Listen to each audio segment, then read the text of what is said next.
here with my buddy Goose, my grand dog, and the cicadas, working on such a fun project because it's all about creating small potted topiary. And the only thing better than a topiary is a topiary you get for free from your own garden. And here's my question of the day. One of the things I think that I'm most pleased about through my social media channels is I think I've made a lot of topiary converts.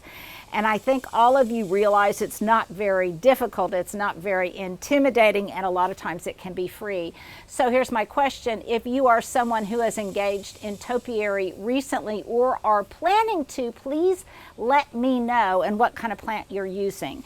Now, these plants are Blue Point junipers, and yesterday in my video I talked about yanking out plants that have either outlived their usefulness, or I want to reuse, recycle, and repurpose them in a different way. And that's the category of this beautiful, tiny little Blue Point juniper that volunteered in my front beds, along with a number of siblings that did the same. I've showed you in the back where I have one that's a perfect standard ball on topiary. It's just one of my prized topiary possessions right now, and it just grew up. It started just like this. So definitely topiary doesn't have to be expensive, but like you probably, I'm kind of over summer and I'm already thinking about fall and Christmas. And this is something you can do right now that's a perfect project that will give you a jump start, both in a gardening way and also helping you think about your aesthetics and what your garden thematics and Christmas and fall thematics are going to be this year. And that's by potting up some of these tiny little blue juniper topiaries. And you can see here that I've got a whole bucket of them that I dug up yesterday. Some had larger root balls, some had smaller ones. I put them in a bucket of water and I put a tiny little bit of root stimulator in there. I don't have it to show you, but I'll put a link below to a root stimulator, just a tiny little bit to kind of give these guys an oomph. And I just noticed they were in one of my Simple Acre Farms buckets, which is probably the most beautiful video I think Stuart and I have ever shot. And we'll put a link above so that you guys can take that visit and that garden tour with me. Love the people at Simple Acre Farm. Okay, so now back to my project at hand. So this one I've already done. I have this wonderful old concrete pot that's got some faux moss on it. This was, it belonged to my mother. It did not have a drainage hole, so I put a drainage hole in it. And definitely if you want to use a cashpo or something that doesn't have drainage, then get yourself a drill and definitely make sure it has a drainage hole, because drainage is imperative on these. Now, let me talk just a tiny little bit about my space here, because I have showed it to you in the past, and recently I really kind of did some demolish work. I took down the little shed that was here that was modeled after one that was in Emily Whaley's garden. It had some lattice work on the sides, it had a little roof on it, but I took it down. It pretty much had served its purpose. It had been there for 20 years. And after it was gone, I just decided not to replace it. And I just put a simple hook here. And by the way, the last 2 times it rained, these remained dry. But for longer term situations, I'll probably get some kind of tarp or cover that I will just put over them to protect them during the winter or if we have a heavy rain. But this way, they're a little bit more accessible. I don't have that storage area that just collected a lot of leaves, and I have more room to navigate and more room for my laundry tubs that I keep my beloved gravel and my potting soil in. So back to, I just keep digressing, but back to my project at hand. So I've got this sweet little Blue Point juniper that I will probably use both indoors and outdoors during the holidays. This is one I dug up about 3 weeks ago, and it has just been growing in a plastic pot. So this is a perfect example of what I call romancing the ordinary or elevating the common, because I just took something that nobody would have noticed in my garden, and just by putting it in a pretty pot with some gravel on it, it looks really beautiful. And by shaping it, I can kind of really emphasize more of a topiary form. The other thing that does, see, I'm going to clip off just a few little outliers here, but the other thing that does is it will actually help the plant itself, because it will have less top growth to support, and it can put and focus that energy on putting out more root growth. Now this one is an outlier too, and I could take it off, but I think what I'm going to do is get a bit of string and secure it to the trunk, which will then fortify the trunk, give it a stronger, thicker support system, and also make the bottom a little bit denser. So I'll get a little piece of twine and do that a little bit later.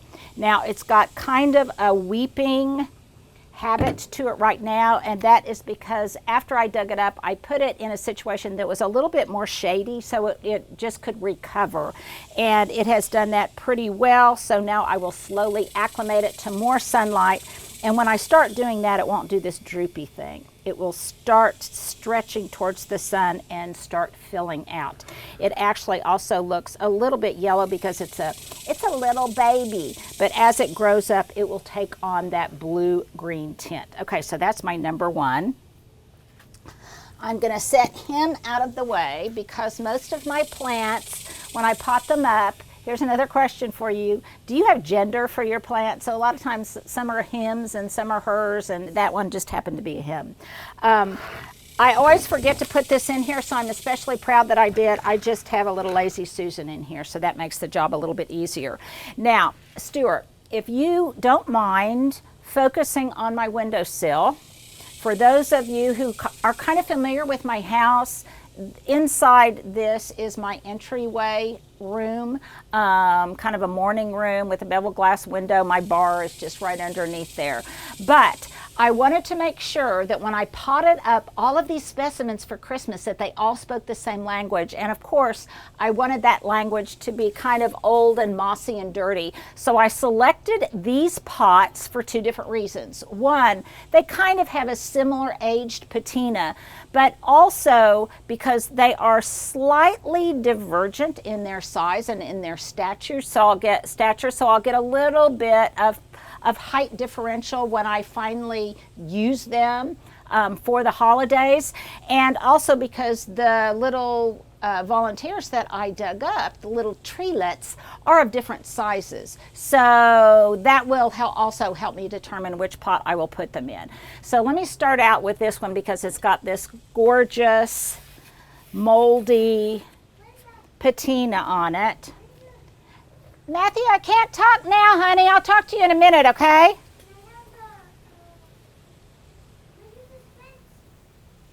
Yeah, let me talk to you later, honey. That's my little neighbor next door. I don't know if you can see. Oh, there he is. There's Matthew. Say hi, Matthew. Okay, let me talk to you after we finish filming, okay? So I've got this terracotta pot, and what I'm going to do is I'm going to use a potting blend.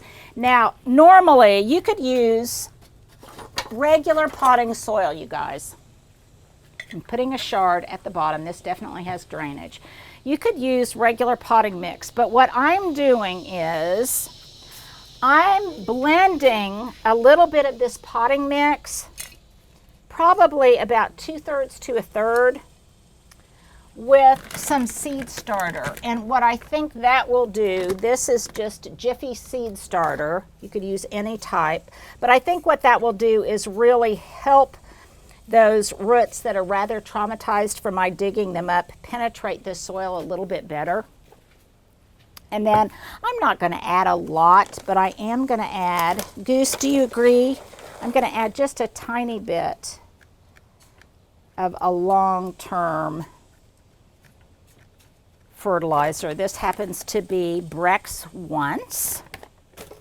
Okay, so now I've got in here, here are my candidates. And obviously I think this one needs to go in the tallest pot. I think that's kind of a no-brainer. Now, by the way, when I dug this out, I couldn't get a very good root ball, but I got enough roots that will sustain this plant, I believe. And one of the reasons I know it is the one that I just potted up, that I dug up about 3 weeks ago. It didn't have any more of a root system than this one. In fact, it had a little bit less. So I could also do this one, but I want to make sure that there's enough depth in the pot to accommodate what's kind of a long taproot. And then I have these little baby ones that I think are going to go in the smaller pots. Now, since I know that the biggest one of these two is going to go in the largest pot, so in that case I think it's going to be this one. Do you agree, Stuart? Okay, then I'm going to do this one. Now, this one has a long taproot, but what I have discovered is that I can kind of encircle that in the pot. Goose, don't leave. Right there. Okay. So I can kind of encircle that in the pot.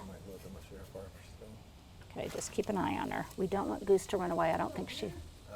Oh, there we go. Grandpapa got home. We've got all sorts of activity going on here today, you guys. Grandpapa got home and Goose loves Grandpapa. Okay, so the other thing I can do is as closely as possible, I want this to be in the center of the pot. So later I can come back and I can stake it to make sure that it stands up and flies right. And then I can put one of my little clips on it to ensure that it goes vertical. Usually you don't have to do this, you guys. Normally, if you have enough space, I have found if the pot's large enough, then normally I found that these junipers can stand up on their own and don't really need a support. But in this case, I'll probably add it. Okay, and I'm just putting in more of that soil. Now, remember, these cost me nothing because I just dug them up. This was part of my yank it out of there little episode. I had an episode this weekend where I was just yanking things out right and left. And in some cases, I should say judiciously digging them out. And that's what I did with this one because I wanted to salvage it. So there were 3 different categories, kind of like when you clean out your closet. Some you give away, some goes in the trash, and some you repurpose. And this one I'm definitely repurposing. Okay, now, my next touch, of course, is to add a little gravel. And that's why I love this new space. Normally these just came from Goodwill, these 2 little TV tray tables that are wood. I've had them for years. Normally they just sit back in this corner. But when I need to do a lot of potting, I just move them out here. And I have more room to navigate. But I still have all of my supplies at hand. And the other thing that I like, I have this lattice work. Sometime I need to tell you all about the history of this fence, but I've got some lattice work that was added later on, and I can put all sorts of hooks on here, and then I can hang my tools, I can hang my pruners and things. I'm actually waiting for some more wrought iron black hooks to come that I ordered off of Amazon. Okay, so now I'm just going to give this a water. I've got my gravel on so it looks nice and neat and tidy. And the other thing is, all of these pots are going to be top dressed in the same kind of gravel. So it does, to me, and this is a very particular thing, so my way isn't necessarily the right way, it's just the way I do it. And I don't like to mix my gravels. So I would either have all of this natural kind of gravel in here, or I might have all black gravel or all white gravel, but I would have the same gravel in every pot. And I just think that looks a little bit more sophisticated and to me a little less cluttered and a little more homogeneous. and I think makes these look a little bit more expensive. So see, all I'll have to do is just secure this in place, and now I have the first member of my terracotta family. Now, let me show you something else. This is still kind of dripping. Another way that you can really make these look more special, so easy to do, is that right now I go ahead and I get these multi-pack, this is 12-pack, LED fairy lights. They're just really, really tiny. They're battery operated with just tiny little bulbs on them. And that way I can have my whole little forest, my free forest, I can illuminate them with some little fairy lights. And I love that. The other thing that I love is right now I've got all of these top dressed in gravel, but here's another really fun and free idea. If I'm top dressing them for fall, what I might want to use are, I could use really tiny little miniature gourds. I could use, I've got a whole bunch of these in the basement, you guys. Little tiny pine cones. Here's what they look like in their green state. These are from my blue Atlas cedar.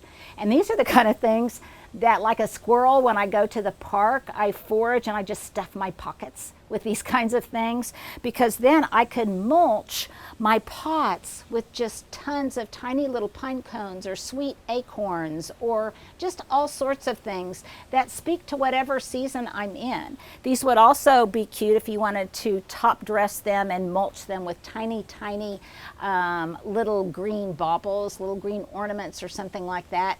But for me right now, I just want that simple organic look, and I think it's going to work really well. So here's another idea, you guys, for fall and Christmas, is get your foraging on, because right now these things are already available.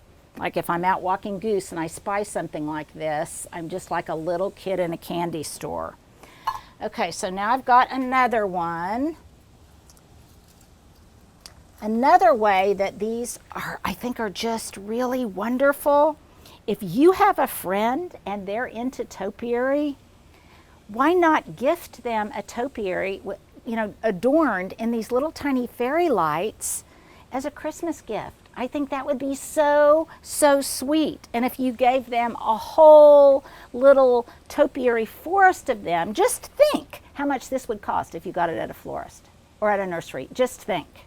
It would cost a lot and wouldn't be nearly so classy. So this one, I think,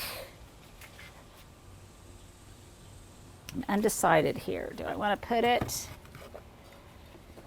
in this one or in this one? Which one, Stuart? This one? This one over here. Okay.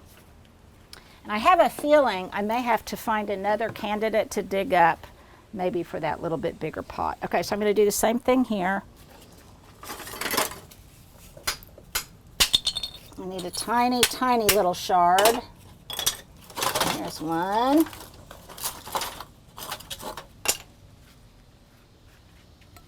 And by the way, this metal basket here was given to me by my friend Roger. He bought it at an estate sale, and I keep this here with my shards for just this kind of thing. The other thing that I save, you guys, are these round discs. You've asked me what these were in the past, and these are at the bottom of hanging baskets. Now the plastic basket itself, a lot of times I will just recycle, but I always take out these discs because for large enough pots, they are also wonderful to put at the bottom of your pots for drainage.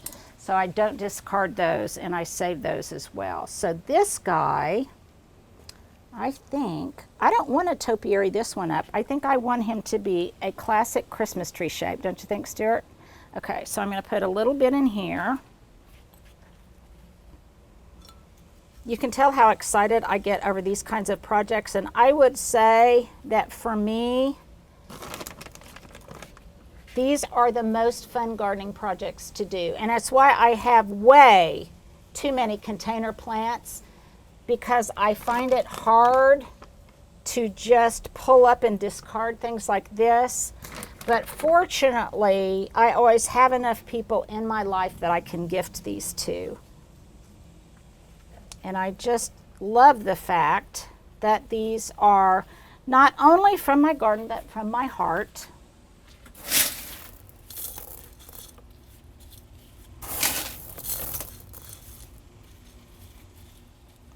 This one, I've even, one of the places that I got a wonderful idea for top dressing things was from a place on St. Michael's Island, and it was a wonderful kind of a resort place, but they top dressed, they had topiaries and they top dressed them, and it was around the holidays with all sorts of different things. Thank you, Stuart. I lost my, he just gave me a smirk, you guys. Again, he gives as well as he takes. So I top dressed it, but they had things top dressed in coffee beans and different kinds of beans and lentils and things like that. And it was really, really cool. And I think around Halloween, wouldn't it be fun to decorate these and top dress them with orange lentils or those black and white beans? I think that could be so fun. And again, cost practically nothing. Now I'll come back in a little bit later. I know you guys are probably getting weary, but a little bit later, and I will do some more pruning on that. But you can kind of see, this isn't exactly the best stage, but you can see how I'm starting to get a little force going. This one would make a great double ball candidate too later on. But for right now, I just want it in its simplest form like that. Now, whenever I find little tiny baby ones like this, how cute would these be on Christmas morning or a Christmas brunch, sitting at everybody's table, and they each have their own tiny little Christmas tree with their name tag on it that they could then take home and plant after they use it for the holidays. So I love that. This one really doesn't even have a hole in the bottom big enough to worry about.